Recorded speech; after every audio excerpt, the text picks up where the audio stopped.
HOYO has just announced that Yoimiya is getting yet another rerun banner, so you know what that means, right? Welcome to my remastered Why You Should Pull Yoimiya video, where I'll once again try to promote Yoimiya's upcoming banner by giving you 10 reasons why you should pull for her, show you how much damage she can do, and also talk about 5 things that you need to know before getting her. So sit back, grab some snacks, and watch me talk about the best girl, Naganohara Yoimiya.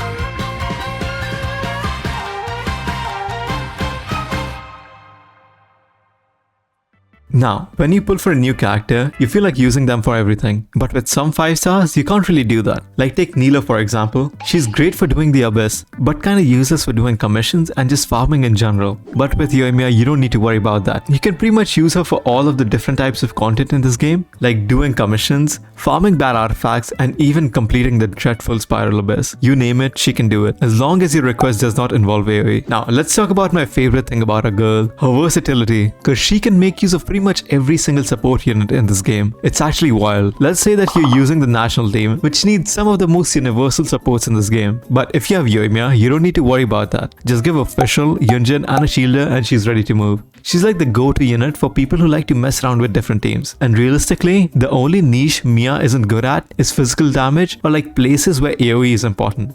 Another one of Yoimiya's greatest strengths is that she's very easy to play. And I know that a lot of my viewers play Genshin on mobile, and Yoimiya as a unit is the definition of mobile friendly. The only real skill to play her requires you to tap 2 buttons. As long as you pray that your enemy doesn't move, you're good. But now, you must be thinking that this playstyle will soon get boring, right? For me at least, just seeing this random fireworks girl from Inazuma killing enemies that have trained their whole lives while doing backflips and looking pretty is very entertaining. And this brain-dead gameplay is kind of fun too. Another reason to get her now is that we don't know when she'll come back. This rerun of her came out of nowhere, and I'm pretty sure that they won't run her back for a while. You can also pretty much always bet on Archon reruns, because a lot of people want them, and they also print a lot of money for HOYOverse. On top of this, by the time Nahida comes back, we will have a proper grasp of her strengths, weaknesses, team comps, and everything in between. So don't get caught up in the hype and take your time to decide. Now, the actual number 1 reason to pull for her is that she is cute. I mean, have you heard her Paimon voice line? I'm copying the sound that Paimon makes while disappearing. On top of this, her auto attack chain gives us like these adorable ass expressions. Like look at this. And this smile? Is this not worth going bankrupt IRL? And the cherry on top is that she makes no noises during her idle animations. All she's gonna do is spin around and smile at you.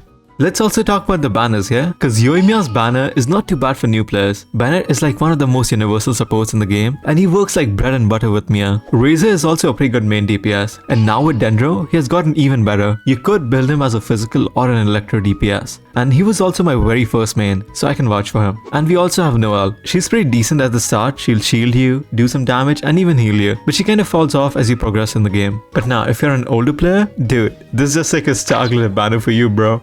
Now speaking of the banners, let's also talk about the weapon banner, cause if you're pulling for Nahida, this is a really good banner. Yoimiya's signature weapon can be used on a lot of characters, cause it's like a crit damage statistic, and this is by far the best Thundering Pulse banner yet. And I totally do not regret getting it back in 2.8. But now, the weapon banners are a scam, so if you're not a whale, please stay away from this banner. Just give her the rust and she's good. Her signature weapon is just like a fancy looking rust, trust me. Also, by the way, I'm gonna be streaming my C2 Yoimiya pulls on Twitch, so if you wanna watch that, drop a follow and I'll see you there. Now, I think that HOYOverse also kind of feels sorry for the treatment they give us sometimes, so they constantly indirectly buff her. For example, they gave us Yunjin, a dedicated Yoimiya support that buffs her normal attacks.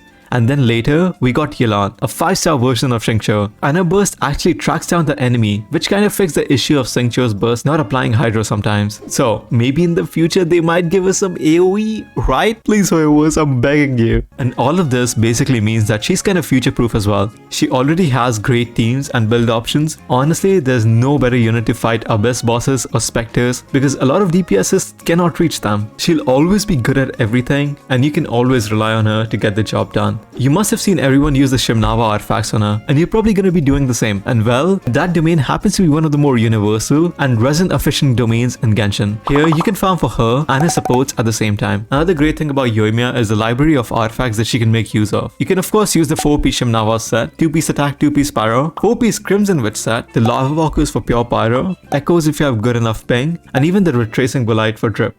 Yoimiya is also free to play friendly, and the number of weapons that she can make use of are insane. You can use the 3-star bow that you get from wishing, which gives crit rate, and she'll be decent. But if you have a rust lying around, just slap that on her and she's gonna pop off. And if you manage to snag some refinements, it will outdamage most of the other 5-star bows in this game. She can pretty much make use of all of the 5-star bows in this game, not elegy of course. If you happen to have these bows, you are good to go. So now let's see how a free-to-play Yoimiya performs, and let's go over my build. So my Yoimiya is level 90. She's using an R5 Rust and the Shimnawa artifacts.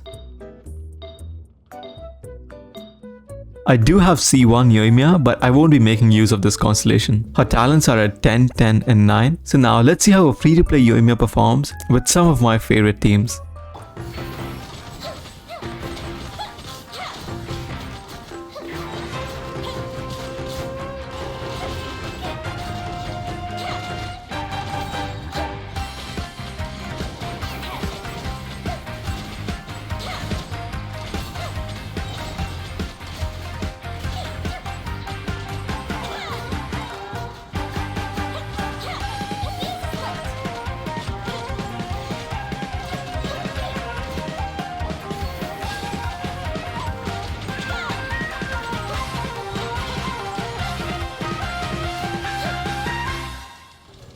But now, before you go and dump all your primo jumps on her banner, do consider these 5 cons about Yoimiya that you should know before getting her. Let's start with the biggest problem, which I'm sure that you must have heard of, her lack of AoE. Pretty much everything about her kit is single target, and the only thing with AoE is her burst, which is kind of mid at best. To be honest, this issue is kind of blown out of proportion, and it's not the end of the world, but there are still times where I wish she had like the tiniest bit of AoE. I mean, imagine having a character whose entire kit is all about explosive and fireworks, and they have no area of effect in their kit. I mean, what's next? Another short Animo guy who has a dead friend and is probably traumatized? But this still is not the biggest problem with Yoimiya, because in my opinion, the actual biggest problem with Yoimiya is the fact that she's very reliant on shielders. Could in theory just dodge or use pseudo shields like Xingqiu's rain swords, but even these shields don't really fix the interruption problem completely, which could mean that you're missing out on the heavy hitting attacks, and you might even start wiping the wrong attacks because of that. She really shines behind a shield, so make sure you have a good shielder like Zhongli, Diona, or maybe even the new Cry unit, Lela. I mean, she could be better than Diona, but who knows? Also, if you already have a well-invested Pyro unit, Yoimiya is not really going to be of much use to you. Hu Tao pretty much does everything Yoimiya can, and she might even outperform her. And even if you don't have Hu Tao, you probably have a Xiangling, and she's arguably the strongest Pyro unit in this game. So if you already have a strong Pyro unit for your account, there's no real reason to pull for her. The only real advantage that Yoimiya has over other DPSs is that her gameplay is very linear and easy to master. Now, speaking of linear playstyles, I know that some of you guys might not like that. I did a poll recently and saw that 25% of you guys actually enjoy units that can make use of various reactions and stuff. And you might not be into units that are all about pressing a single button and spamming the mouse, even though more than half of the units in this game are all about that. But still, with Sumeru's release, we got a whole new element, Dendro, and this element has added a whole new layer to the Genshin meta. For example, Kaching is apparently a really good unit now, but Dendro hasn't really done much for Yoimiya. Burning is pretty disappointing, and Burgeon is not that impressive either. But to be fair, Pyre units already had reactions like Vaporize and Melt, so you can't really complain. But with that being said, you could use this team, which is known as the Spicy Smoothie, and it's pretty fun. Check it out. Think you can get away?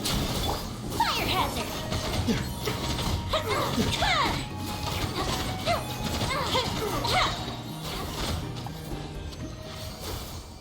Now, if you still aren't convinced, go watch this video. Here I list more of my completely biased points on why you should get her. So that's it, and good luck.